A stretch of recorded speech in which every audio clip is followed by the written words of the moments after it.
Harvest of ashes. I don't know what compelled me to keep driving that night, down the thinning road that cut between endless stretches of fields.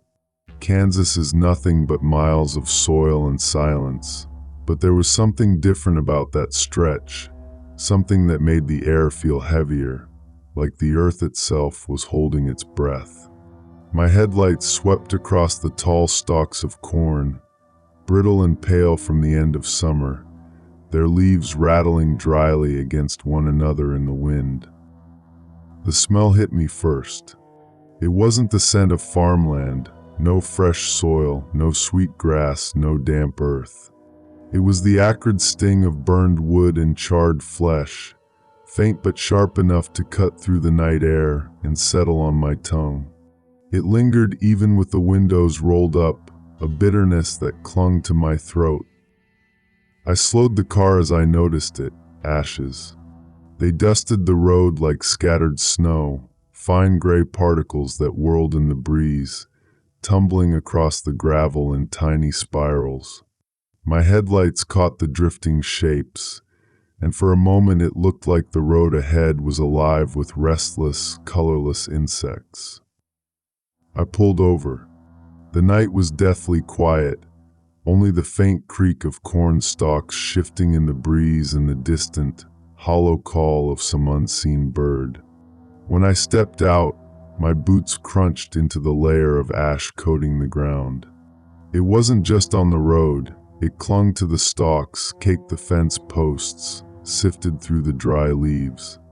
The entire place looked powdered with the remains of some long-dead fire, but there was no smoke, no burned fields, no blackened wood, only ashes without a flame. Something compelled me forward. Maybe curiosity, maybe something deeper that I didn't want to acknowledge. I left the car behind, letting the silence swallow it. The gravel faded to dirt, and the dirt gave way to narrow paths between corn rows. My flashlight beam danced across the stalks, pale gold bleached almost white by the ash that coated them. Each time I brushed against one, the powder came off in streaks, staining my sleeve in a ghostly smear. The further I walked, the thicker the ash became, until my boots were leaving prints like steps in snow. And then I noticed something else, the faint sound of movement, rhythmic and soft, like hands clapping in slow motion. No, not hands. It was the dull thud of wood striking earth, a steady beat echoing somewhere deeper in the fields. I tried to follow it, pushing through rows that bent unnaturally under my touch, as though the plants themselves wanted me to continue. The stalks grew tighter, thicker, forming walls around me. Every turn looked the same, every row stretched on forever. The sound grew louder, a drumbeat muffled by distance yet impossible to escape. And then I saw them. Scattered through the field were small mounds, perfectly shaped, each one crowned with a bundle of dried husks tied together with string. At first I thought they were scarecrows, crude offerings perhaps, but as my light fell closer I saw the truth. They were dolls, figures made of corn stalks, bound together at the limbs, their heads bulbous and round with empty hollow faces.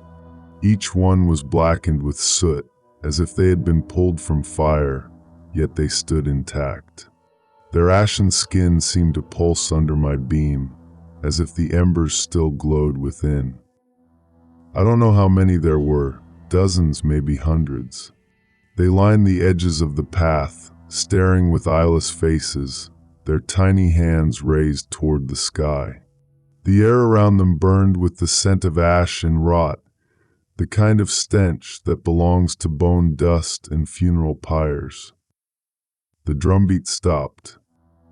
What replaced it was worse, the sound of breathing, not mine, not human. It was the collective exhale of the fields themselves, a hiss that rattled through the corn as though the stalks were lungs and the earth their body. My light trembled across the dolls, and I swear I saw them shift, their bodies tightening against their bindings, as if straining to break free. I turned to run, but the rows had twisted behind me. The path I thought I had taken was gone, swallowed by the field. My footprints in the ash had vanished, the ground smooth and untouched. Every direction looked the same, every exit closed. The only way was forward, deeper into the suffocating silence of the field. The ash thickened in the air, coating my tongue until it tasted of iron and soot. Each breath seared my lungs, each step dragged against the weight of invisible eyes pressing against me. My flashlight flickered, dimmed, and in that half-light I saw something ahead, a circle. A clearing in the field, perfectly round, as though carved out with a blade. At its center was a pit, shallow and black, lined with stones burned beyond recognition. Around the pit lay more of the corn dolls, arranged carefully in a ring, their arms locked together. In their center, within the pit, was nothing but ash. A mountain of it, piled unnaturally high, shifting though there was no wind. The moment I stepped closer, the ash stirred. It rose in a plume, curling into shapes like limbs, like torsos, like faces screaming without sound. They twisted into a storm above the pit, forming a figure, tall, faceless, draped in shrouds of fireless smoke. Its arms stretched wide, and the corn dolls bowed as if worshipping. The figure turned, or at least I felt it turn, its gaze settling on me though it had no eyes. My light sputtered and died. The air grew unbearably hot, yet no fire burned.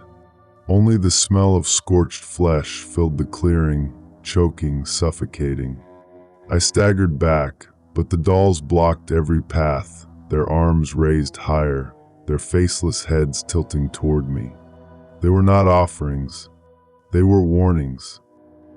The figure raised its hand, and the ash around me leapt into my skin, searing cold yet burning deep inside. I felt it burrow, filling my lungs, my veins, my thoughts. The field screamed with me, corn rattling violently, the earth groaning, the sky choking black with clouds of dust. I don't remember falling. I don't remember crawling back through the rows. I only remember waking by my car, the dawn light gray and sickly over the fields. The ash still clung to my clothes, to my hair, to my skin. When I drove away, the road stretched behind me, lined with nothing but fields of gold, bright and alive, untouched by ash, as if it had never happened. And yet every night since, when I close my eyes, I taste it again, that bitter dust, those silent screams, the harvest that waits. Because ash is not the end, it is the seed.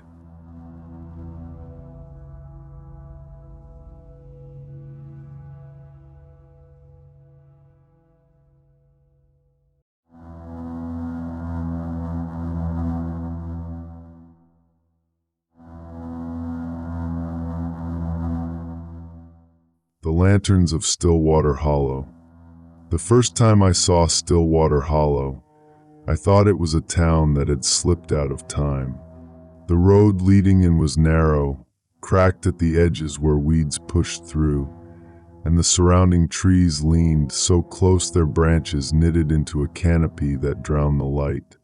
The air was heavy with moisture, thick with the scent of moss and wet earth, though the rain had long since stopped.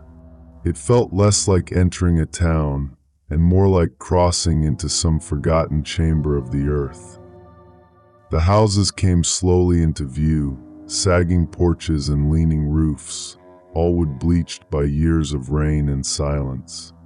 Their windows were small and unlit, many boarded over, though I could feel eyes pressing against the cracks. There were no cars in the driveways, no voices from inside, only the faint hum of insects thrumming through the still air. What I remember most, though, were the lanterns.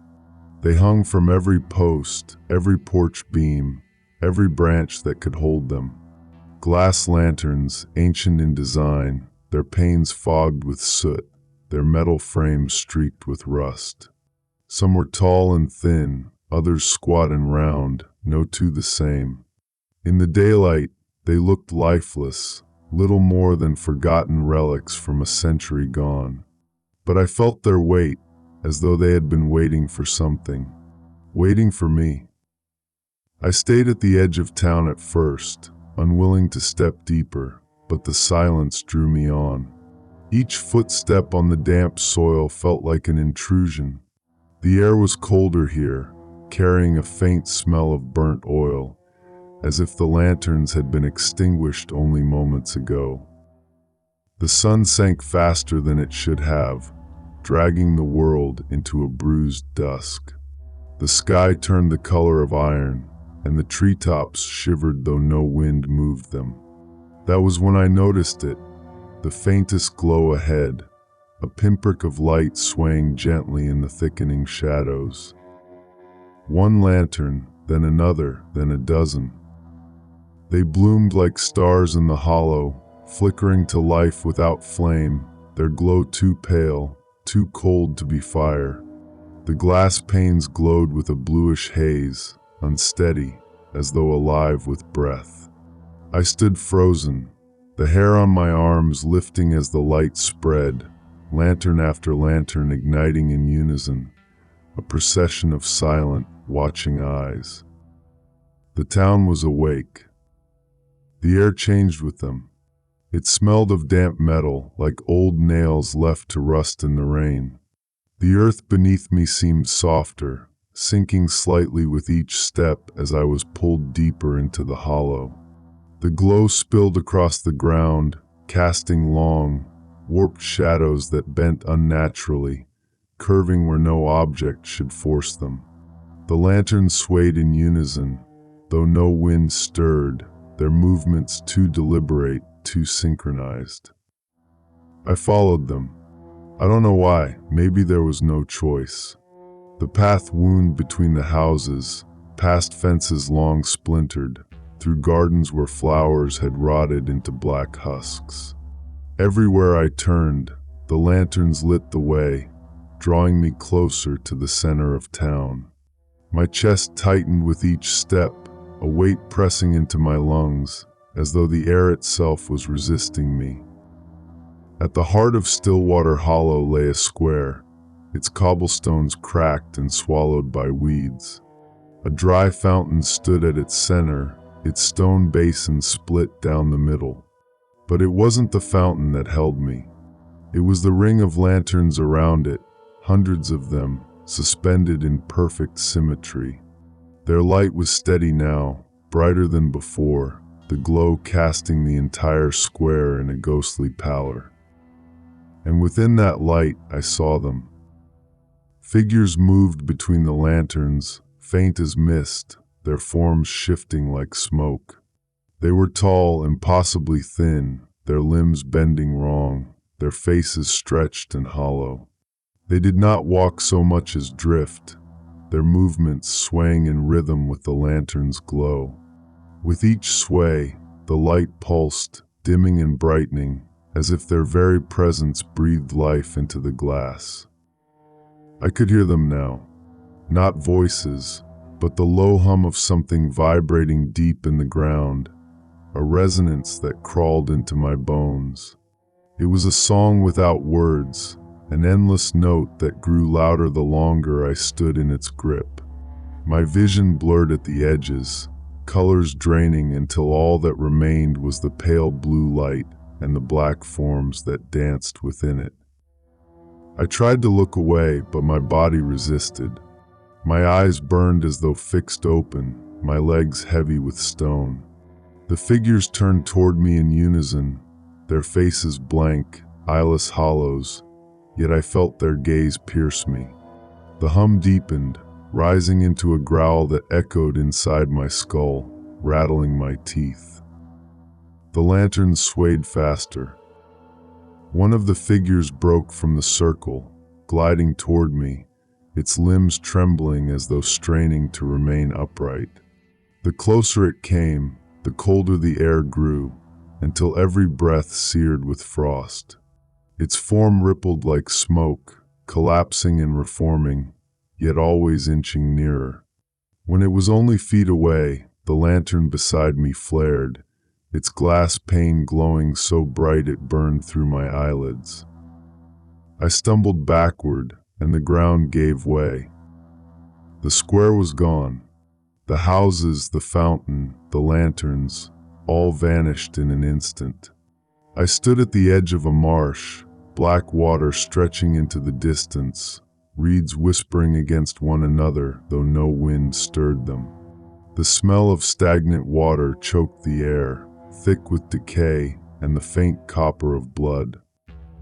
And the lanterns floated there too, dozens of them, bobbing gently above the surface of the water, their glow reflected in ripples that never reached the shore. The figures moved between them, gliding across the water without disturbing it, their forms clearer now, their limbs pale as bone. They were not people. They never had been. The hum returned, louder than before, vibrating through the water, through the soil, through my body until I thought my bones would shatter. The lanterns began to drift toward me, one by one, their glow sharpening into points of blinding white. I turned to run, but the marsh was behind me, the square gone, the road gone. There was nowhere left to go. The first lantern touched me. It was not heat. It was not cold. It was emptiness, every ounce of warmth, of breath, of life torn from me in a single instant. My chest hollowed, my thoughts drained, leaving only the echo of that hum inside me. More lanterns pressed in, their light searing through my skin, and I felt myself unraveling, pulled into their glow like smoke into a flame. The last thing I saw was my reflection in the glass pane of a lantern. My face was pale, stretched, hollow, and when my eyes met themselves, they were not mine anymore. They were nothing at all. I woke outside the town at dawn, lying in the dirt with the trees above me. The road stretched ahead, clear and unbroken, as though Stillwater Hollow had never existed. My clothes reeked of marsh water and oil, my skin stained with soot that no amount of washing has ever removed. But every night since, when the sky darkens and the air grows still, I see them again. Lanterns glowing faintly at the edge of my vision, swaying gently in the dark, waiting for me to follow.